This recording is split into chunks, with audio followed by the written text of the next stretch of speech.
Finally आमचं college वगैरे सगळं झालेलं आहे. आमचा रूम मधला नाही का आज आमचा लास्ट दिवस आहे. तर इथं हे बघा पुरींची नाही का आवराआवरी करायला सुरुवात झाली. अगं ही आमची मैत्रीण आम्हाला खास आवरू लागायला आलेली आहे हॉस्टेलवरून. हे बघा इकडं बघा सगळ्या राडा काढून ठेवलेल्या सगळी बराबरी चालू आहे. ही आमची बेडरूम आणि या बघा याड्या पुरी या सेल्फी स्टँडला काय म्हणतात ग स्ट्रेटनर म्हणतात एवढ्या छान्या पुरी. हे बघा इथं यांचं पण पुस्तक बिस्तक बऱ्याच आमचं काहीच. तर फायनली आमची एवढी पॅकिंग झालेली बघा. इथं एवढं सामान आहे. अजून इकडं बाहेर सामान ठेवल्या काही पुरी आवरी त्यात या पर ना इकडे बघ ही खास पोर या पोरीला खास आम्ही रूम झाडायवर आलो होतो. एक नंबर काम करते बघा. इथं सगळं आमचा एवढा राडा मोठी मोठी गाडी बोलावली काय आम्ही मोठ्या गाडी सगळं टाकून द्यायचं तिघींचं पण सामान मोठ्या गाडी जायचं पाठीमागे बसून. तर आता आमच्या रूम मध्ये स्वागत आहे. आले आले आले आले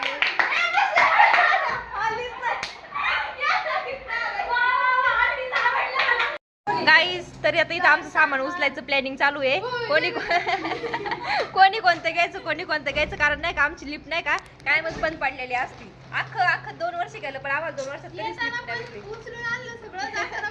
रूमला जेव्हा आलो ना आम्ही राहिला त्यावेळेस पण सगळं सामान 4th फ्लोअरवर सगळं उचलून आणलं हाताने. आणि आता पण शेवट रूम सोडायची तर सगळं सामान खाली चालत न्यायचं 4थ्या फ्लोअरवरून खाली.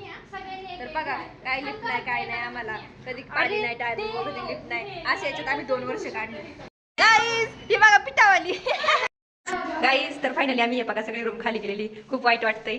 हे बघा पांढर बिल बंद करा हे बघा सगळी रूम खाली गेली. जायचं आता तिघं चौघीचं मिळून तेवढं आहे आणि माझी एकटीचं एवढं सामान आहे. मला आता माझी आई घरातच नाही घेणार. घरात घेतलं मग आली का म्हणजे एवढं सामान काही नाही होतं. कपडे 4 बॅग आहे. कपडे बघितल्या मग माय वाटत. गाईज इथं गळा भेट चालू आहे. ए मला नाही गळा भेटणार आपण तरी पण काहीच रडायला लागली आम्हाला बघून जायचं जाताना बघून. इकडे बघ ऐक बिचारी रडली आमच्यासाठी. Bye bye bye bye Leena bye.